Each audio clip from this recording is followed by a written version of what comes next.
Assalamualaikum warahmatullahi wabarakatuh. Kami dari kelompok 4 mata kuliah pengantar bisnis terdiri dari 5 orang. Pertama ada Sigit Purwanto, kedua Dede Yeni Susanti, ketiga Najwa Kamila Tunisa, keempat Nadifa, dan kelima Liza Nurul Kartika.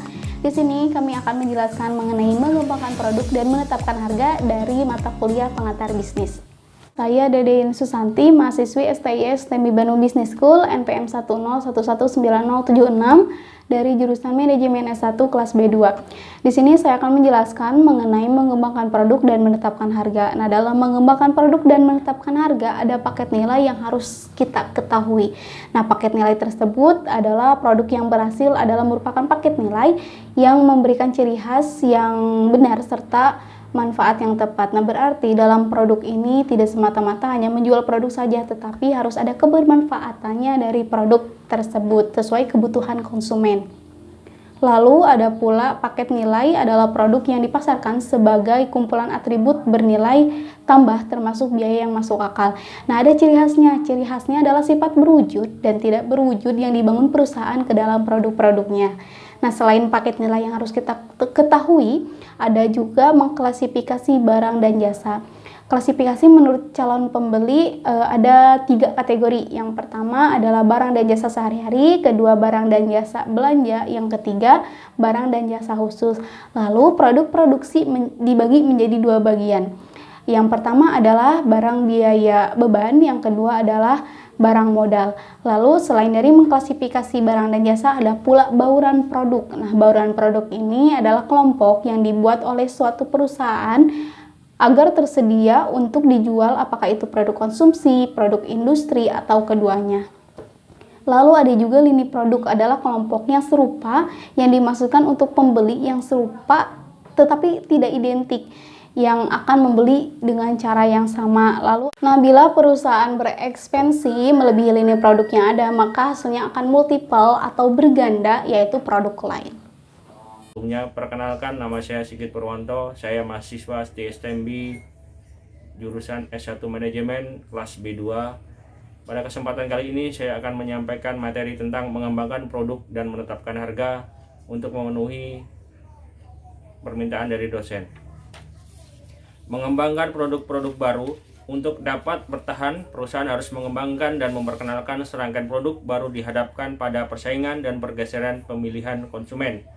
Tidak ada perusahaan yang dapat bergantung selamanya pada suatu produk tunggal saja. Bahkan produk-produk yang telah populer harus selalu memerlukan pembaruan. Tingkat mortalitas penduduk diperkirakan bahwa perlu 50 gagasan produk baru untuk menghasilkan suatu produk yang akhirnya sampai ke pasar. Bahkan hanya beberapa yang dapat bertahan menjadi produk-produk yang sukses. Banyak gagasan yang tampaknya baik ternyata gagal sebagai produk. Jadi produk-produk yang memiliki peluang terbaik untuk berhasil adalah produk yang inovatif dan memiliki manfaat yang unik. Speed to market adalah strategi pengenalan produk baru agar cepat tanggap terhadap perubahan pelanggan atau pasar. Proses pengembangan produk baru. Untuk meningkatkan peluang mengembangkan produk baru yang sukses, banyak perusahaan menerapkan beberapa versi dari 7 proses langkah dasar. 7 proses tersebut adalah: 1.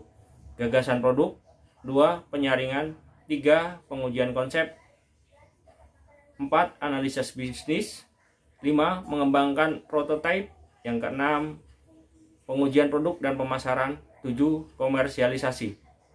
Dalam mengembangkan jasa ada 2 perbedaan penting dalam model 7 langkah, yaitu gagasan jasa, perancangan proses jasa.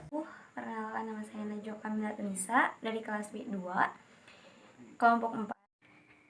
Di sini juga ada yang dinamakan dengan daur hidup produk. Apa sih daur hidup produk itu?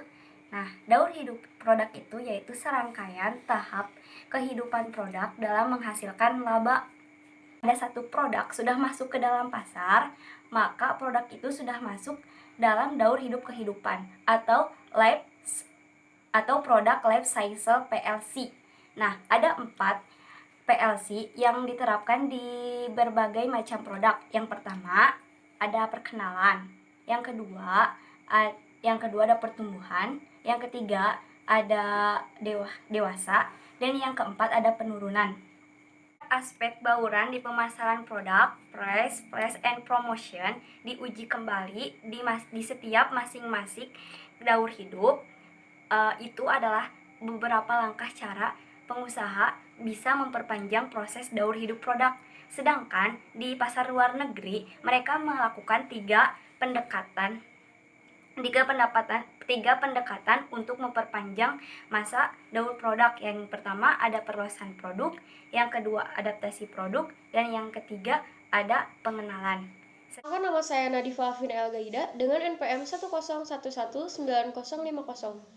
Saya mahasiswi dari STI STMB Bandung, jurusan manajemen kelas B2. Identifikasi produk. 3 alat penting untuk mendorong konsumen membeli produk adalah 1. Pemberian merek produk, merek nasional, merek lisensi, dan merek pribadi. Yang kedua, pengemasan produk, dan yang ketiga, pelabelan produk.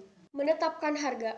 Penetapan harga adalah proses menentukan berapa yang diterima oleh perusahaan dalam penjualan produksinya. Tujuan penetapan harga merujuk pada tujuan yang ingin didapatkan produsen sebagai akibat dari keputusan penetapan harga. Tujuan ini dibagi menjadi 2 kategori. Yang pertama, penetapan harga untuk memaksimalkan laba, dan yang kedua adalah tujuan pangsa pasar. Alat-alat penetapan harga. Manajer harus mengukur potensi dampak sebelum menetapkan harga akhir. Untuk tujuan ini mereka menggunakan 2 alat yang sering digabungkan. Penetapan harga berorientasi biaya, mempertimbangkan kebutuhan untuk menutup biaya produksi. Analisis titik impas, tafsir biaya versus pendapatan sebagai volume penjualan. Perkenalkan, nama saya Liza Nurul Kartika, NPM 103190003. Di sini saya akan melanjutkan untuk poin yang terakhir. Strategi dan taktik penetapan harga. Strategi penetapan harga itu penting karena penetapan harga memiliki dampak langsung pada penetapan dan sangat fleksibel. Ada 3 pilihan untuk penetapan harga produk yang sudah ada. Yang ke-1, penetapan harga di atas pasar. Yang kedua, penetapan harga di bawah pasar. Yang ketiga, penetapan harga mendekati harga pasar. Perusahaan-perusahaan yang menetapkan harga produk baru harus memilih antara 2 opsi. Kebijakan penetapan harga. Yang ke-1, penetapan harga mengapung atau price skimming. Yang kedua, penetapan harga penetrasi. Untuk poin yang selanjutnya, taktik penetapan harga.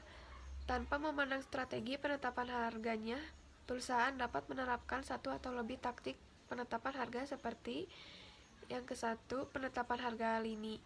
Menentukan sejumlah harga-harga tertentu untuk kategori produk tertentu. Yang kedua, penetapan harga psikologi. Taktik penetapan harga yang mengambil manfaat dari fakta bahwa konsumen tidak selalu bersikap rasional dalam menanggapi harga yang tercantum. Yang ketiga, penetapan harga ganjil genap. Taktik penetapan harga yang didasarkan pada pengetahuan bahwa pelanggan lebih memilih harga-harga yang tidak tercantum dalam jumlah dolar yang genap. Yang keempat, pendiskonan. Pengurangan harga yang ditawarkan sebagai insentif terhadap pembelian. Sekian dan terima kasih.